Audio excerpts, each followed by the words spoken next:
John Chapman, September 26, 1774 – March 18, 1845, called Johnny Appleseed, was an American pioneer nurseryman who introduced apple trees to large parts of Pennsylvania, Ontario, Ohio, Indiana, and Illinois, as well as the northern counties of present-day West Virginia.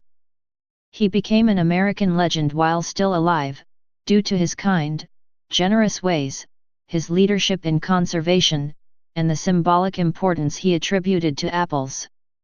He was also a missionary for the new church, Swedenborgian, and the inspiration for many museums and historical sites such as the Johnny Appleseed Museum in Urbana, Ohio, and the Johnny Appleseed Heritage Center in Ashland County, Ohio. The Fort Wayne TinCaps, a minor league baseball team in Fort Wayne, Indiana, where Chapman spent his final years, is named in his honor. Family.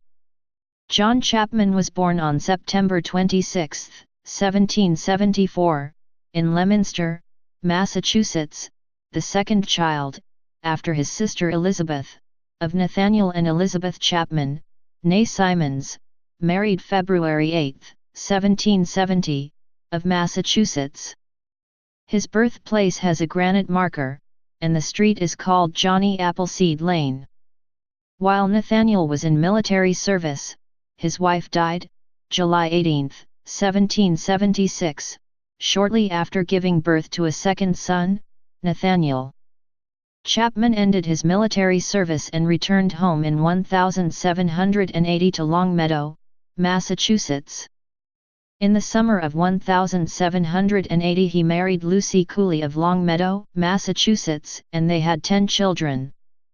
According to some accounts, an 18-year-old John persuaded his 11-year-old brother Nathaniel to go west with him in 1792. The duo apparently lived a nomadic life until their father brought his large family west in 1805 and met up with them in Ohio. The younger Nathaniel decided to stay and help their father farm the land.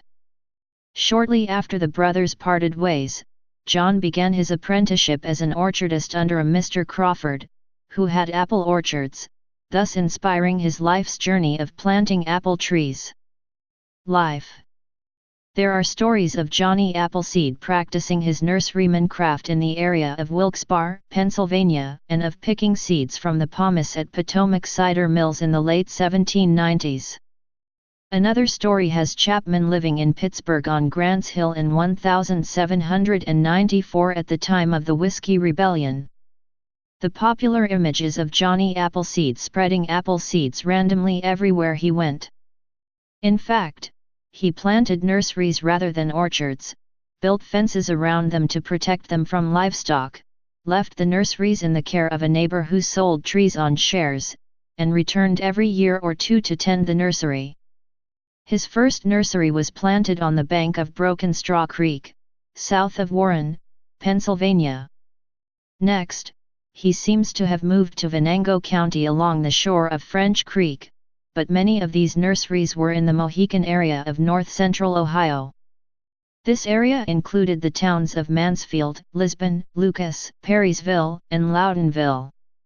According to Harper's New Monthly magazine, toward the end of his career he was present when an itinerant missionary was exhorting an open-air congregation in Mansfield, Ohio. The sermon was long and severe on the topic of extravagance, because the pioneers were buying such indulgences as calico and imported tea. Where now is there a man who, like the primitive Christians, is traveling to heaven barefooted and clad in coarse raiment? The preacher repeatedly asked until Johnny Appleseed, his endurance worn out, walked up to the preacher, put his bare foot on the stump that had served as a podium, and said, "Here's your primitive Christian." The flummoxed sermonizer dismissed the congregation. He would tell stories to children and spread the new church gospel to the adults, receiving a floor to sleep on for the night, and sometimes supper, in return.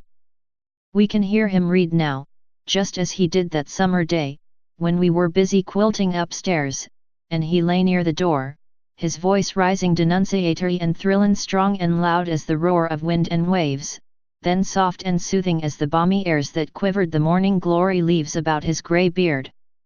His was a strange eloquence at times, and he was undoubtedly a man of genius, reported a lady who knew him in his later years. He made several trips back east, both to visit his sister and to replenish his supply of Swedenborgian literature. He preached the gospel as he traveled, and during his travels he converted many Native Americans, whom he admired. The Native Americans regarded him as someone who had been touched by the Great Spirit, and even hostile tribes left him strictly alone. He cared very deeply about animals, including insects. Henry Howe visited all the counties in Ohio in the early 19th century and collected several stories from the 1830s, when Johnny Appleseed was still alive. One cool autumnal night, while lying by his campfire in the woods, he observed that the mosquitoes flew in the blaze and were burned. Johnny, who wore on his head a tin utensil which answered both as a cap and a mush pot, filled it with water and quenched the fire, and afterwards remarked, "God forbid that I should build a fire for my comfort, that should be the means of destroying any of his creatures." Another time, he allegedly made a campfire in a snowstorm at the end of a hollow log in which he intended to pass the night but found it occupied by a bear and cubs, so he removed his fire to the other end and slept on the snow in the open air, rather than disturb the bear. In a story collected by Eric Braun it was said that he had a pet wolf which had started following him after he healed its injured leg. More controversially, he also planted dog fennel during his travels, believing it to be a useful medicinal herb. It has now come to be regarded as a noxious, invasive weed. According to another story, he heard that a horse was to be put down, so he bought the horse, bought a few grassy acres nearby, and turned it out to recover. When it did, he gave the horse to someone needy, exacting a promise to treat it humanely. During his later life, he was a vegetarian. He never married. He thought he would be rewarded in heaven for not doing so. Death. Different dates are listed for his death. Harper's New Monthly magazine of November 1871 was apparently incorrect in saying that he died in mid-1847, though this is taken by many as the primary source of information about John Chapman. Multiple Indiana newspapers reported his death date as March 18, 1845. The Goshen Democrat published a death notice for him in its March 27, 1845, edition, citing the day of death as March 18 of that year. The paper's death notice read: "In Fort Wayne, on Tuesday, 18th, Inst. John Chapman, commonly known by the name of Johnny Appleseed, about 70 years of age." Many of our citizens will remember this eccentric individual, as he sauntered through town eating his dry rusk and cold meat, and freely conversing on the mysteries of his religious faith. He was a devoted follower of Emanuel Swedenborg, and notwithstanding his apparent poverty, was reputed to be in good circumstances. The Fort Wayne Sentinel printed his obituary on March 22, 1845, saying that he died on March 18. On the same day in this neighborhood, at an advanced age, Mr. John Chapman, better known as Johnny Appleseed. The deceased was well known through this region by his eccentricity, and the strange garb he usually wore. He followed the occupation of a nurseryman, and has been a regular visitor here upwards of 10 years. He was a native of Pennsylvania, we understand, but his home, if home he had for some years past, was in the neighborhood of Cleveland, where he has relatives living. He is supposed to have considerable property, yet denied himself almost the common necessities of life, not so much perhaps for avarice as from his peculiar notions on religious subjects. He was a follower of Swedenborg and devoutly believed that the more he endured in this world the less he would have to suffer and the greater would be his happiness hereafter. He submitted to every privation with cheerfulness and content, believing that in so doing he was securing snug quarters hereafter. In the most inclement weather he might be seen barefooted and almost naked except when he chanced to pick up articles of old clothing. Notwithstanding the privations and exposure he endured, he lived to an extreme old age, not less than 80 years at the time of his death, though no person would have judged from his appearance that he was 60. He always carried with him some work on the doctrines of Swedenborg with which he was perfectly familiar, and would readily converse and argue on his tenets, using much shrewdness and penetration. His death was quite sudden. He was seen on our streets a day or two previous. The site of his grave is also disputed. Developers of the Canterbury Green apartment complex and golf course in Fort Wayne, Indiana, claim that his grave is there, marked by a rock. That is where the Worth cabin sat in which he died. 41°636 and 85°725 W. Stephen Fort Reed, director of the Allen County Public Library, ACPL, and author of the 1978 Johnny Appleseed, believes that another grave site is the correct site, in Johnny Appleseed Park in Fort Wayne. Johnny Appleseed Park is a Fort Wayne city park that adjoins Archer Park, an Allen County park. Archer Park is the site of John Chapman's grave marker and used to be a part of the Archer family farm. The Worth family attended First Baptist Church in Fort Wayne, according to records at ACPL, which has one of the nation's top genealogy collections. According to an 1858 interview with Richard Worth Jr., Chapman was buried respectably in the Archer Cemetery, and Fort Reed believes that use of the term respectably indicates that Chapman was buried in the hallowed ground of Archer Cemetery instead of near the cabin where he died. John H. Archer, grandson of David Archer, wrote in a letter dated October 4, 1900. The historical account of his death and burial by the Worths and their neighbors, the Pettits, Goings, Porters, Notestems, Parkers, Becketts, Whitesides, Pechons, Hatfields, Parents, Ballots, Ransells, and the Archers in David Archer's private burial grounds is substantially correct. The grave, more especially the common headboards used in those days, have long since decayed and become entirely obliterated, and at this time I do not think that any person could with any degree of certainty come within 50 feet of pointing out the location of his grave. Suffice it to say that he has been gathered in with his neighbors and friends, as I have enumerated, for the majority of them lie in David Archer's graveyard with him. The Johnny Appleseed Commission Council of the City of Fort Wayne reported, as a part of the celebration of Indiana's 100th birthday in 1916, an iron fence was placed in the Archer graveyard by the Horticulture Society of Indiana, setting off the grave of Johnny Appleseed.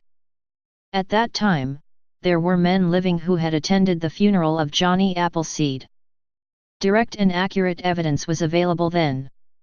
There was little or no reason for them to make a mistake about the location of this grave. They located the grave in the Archer burying ground. Legacy. Johnny Appleseed left an estate of over 1,200 acres, 490 ha, of valuable nurseries to his sister. He also owned 4 plots in Allen County, Indiana, including a nursery in Milan Township with 15,000 trees, and 2 plots in Mount Vernon, Ohio. He bought the southwest quarter, 160 acres, of Section 26, Mohican Township, Ashland County, Ohio, but he did not record the deed and lost the property. The financial panic of 1837 took a toll on his estate. Trees brought only 2 or 3 cents each, as opposed to the fip and a bit, about 6¼ cents, that he usually got. Some of his land was sold for taxes following his death, and litigation used up much of the rest. Fort Wayne, Indiana, is the location of Johnny Appleseed's death. A memorial in Fort Wayne's Swinney Park purports to honor him but not to mark his grave. In Fort Wayne, since 1975, the Johnny Appleseed Festival has been held the third full weekend in September in Johnny Appleseed Park and Archer Park. Musicians, demonstrators, and vendors dress in early 19th century attire and offer food and beverages that would have been available then. In 2008, the Fort Wayne Wizards, a minor league baseball club, changed their name to the Fort Wayne TinCaps. The first season with the new name was in 2009. That same year the TinCaps won their only league championship. The name TinCaps is a reference to the tin hat, or pot, Johnny Appleseed is said to have worn. Their team mascot is also named Johnny. From 1962 to 1980, a high school athletic league made up of schools from around the Mansfield, Ohio, area was named the Johnny Appleseed Conference. In 1966, the U.S. Postal Service issued a 5-cent stamp commemorating Johnny Appleseed. A memorial in Spring Grove Cemetery in Cincinnati, Ohio is on the summit of the grounds in section 134. A circular garden surrounds a large stone upon which a bronze statue of Chapman stands, face looking skywards, holding an apple seedling tree in one hand and a book in the other. A bronze cenotaph identifies him as Johnny Appleseed with a brief biography and eulogy. March 11 and September 26 are sometimes celebrated as Johnny Appleseed Day. The September date is Appleseed's acknowledged birth date, but the March date is sometimes preferred because it is during planting season. Johnny Appleseed Elementary School is a public school in Leominster, Massachusetts, his birthplace. Mansfield, Ohio, one of Appleseed's stops in his peregrinations, was home to Johnny Appleseed Middle School until it closed in 1989. The village of Lisbon, Ohio, hosts an annual Johnny Appleseed Festival September 1819. A large terracotta sculpture of Johnny Appleseed, created by Victor Schreckengost, decorates the front of the Lakewood High School Civic Auditorium in Lakewood, Ohio.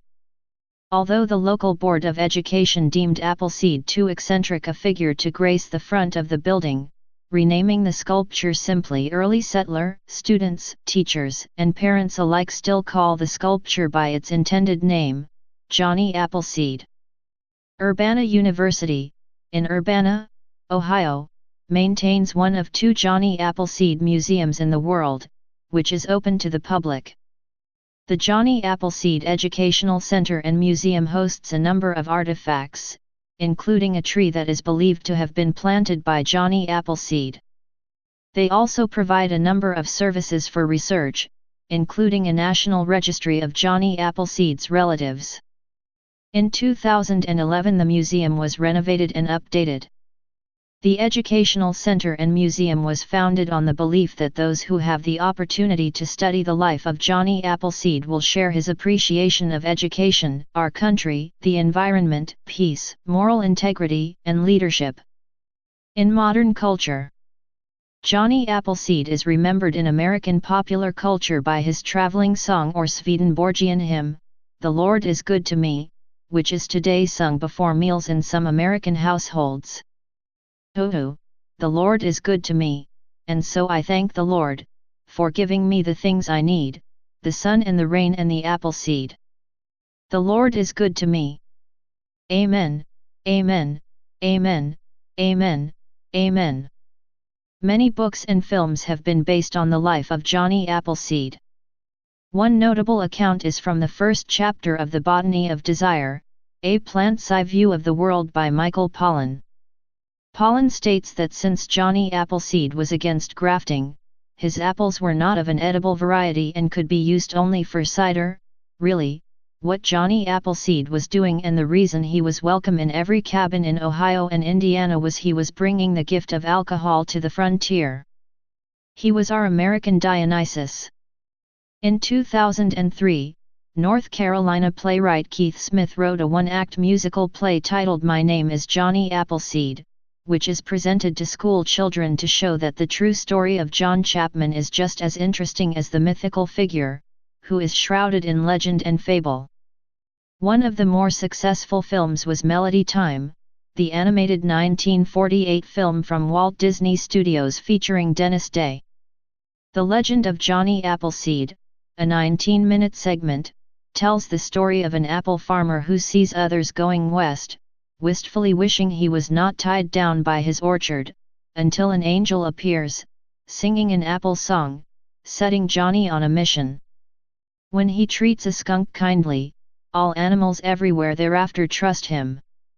The cartoon featured lively tunes, and a childlike simplicity of message. This animated short was included in Disney's American Legends, a compilation of 4 animated shorts. Supposedly, the only surviving tree planted by Johnny Appleseed is on the farm of Richard and Phyllis Algeo of Nova, Ohio. Some marketers claim it is a Rambo, more than a century before John Chapman was born. Some even make the claim that the Rambo was Johnny Appleseed's favorite variety, ignoring that he had religious objections to grafting and preferred wild apples to all named varieties. It appears most nurseries are calling the tree the Johnny Appleseed variety, rather than a Rambo. Unlike the Midsummer Rambo, the Johnny Appleseed variety ripens in September and is a baking applesauce variety similar to an Albemarle pippin. Nurseries offer the Johnny Appleseed tree as an immature apple tree for planting, with scions from the Algeo stock grafted on them. Orchardists do not appear to be marketing the fruit of this tree. References to Johnny Appleseed abound in popular culture. He appears in Neil Gaiman's American Gods as a friend of Algonquin trickster Whiskey Jack, Waiseka Jack. Rock bands NOFX, Guided by Voices, and Joe Strummer and the Mescaleros have all released songs titled Johnny Appleseed, as have Grammy-winning American pastoral duo Eric Tingstad and Nancy Rumble. Johnny Appleseed also featured in a comic series in The Victor in the UK in the early 60s. In Philip Roth's novel American Pastoral, the central character imagines himself as Johnny Appleseed when he moves from Newark to a rural community. In this case the figure stands for an innocent, childlike version of the American pioneer spirit. The Japanese role-playing game Wild Arms 5 mentions Johnny Appleseed as a central figure in the plotline.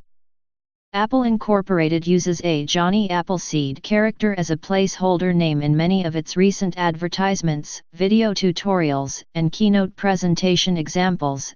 This was also the alias of Mike Markula under which he published several programs for the Apple II. John Appleseed also appears as a contact in many of Apple Inc.'s application demonstrations. The name appears on the caller ID, as a sender in mail application demonstrations and screenshots and also in the icons of the TextEdit and Logic Pro X application. Shelley Duvall's Tall Tales and Legends featured Johnny Appleseed, as played by Martin Short, in 1986. Also featuring Rob Reiner as Jack Smith and Molly Ringwald as his niece Jenny, the story while entertaining takes considerable liberties with the original Tall Tale. Robert A. Heinlein's science fiction novel Farmer in the Sky, which depicts future colonists on Ganymede and takes up consciously many of the themes of the 19th century American frontier and homesteading, also includes a character who is known as Johnny Appleseed and, like the historical one, is involved in planting and spreading apple trees. John Clute's science fiction novel Appleseed, 2001, centers on a character who may, or may not, be the immortal John Chapman. John Chapman and his brother Nathaniel are characters in Alice Hoffman's novel The Red Garden. They appear in the chapter 8 Nights of Love as passing through the small town of Blackwell, where they plant an orchard but also the tree of life in the center of said town, a tree which is said to bloom and bear fruit in midwinter. In Hoffman's book, John has a brief relation with a young woman called Minette Jacob, who was about to hang herself after having lost her husband, child, mother, and sister, but who regains the joy of life after meeting the brothers. In the beginning of the chapter the author hints that John was reading Swedenborg's pamphlets, and later in the novel the characters actually refer to him as Johnny Appleseed. The variety of apples is called by the residents Blackwell Look No Further. In 2016, the history podcast, The Broadsides, did an episode detailing the life and myths surrounding Johnny Appleseed. Please subscribe and thanks for watching.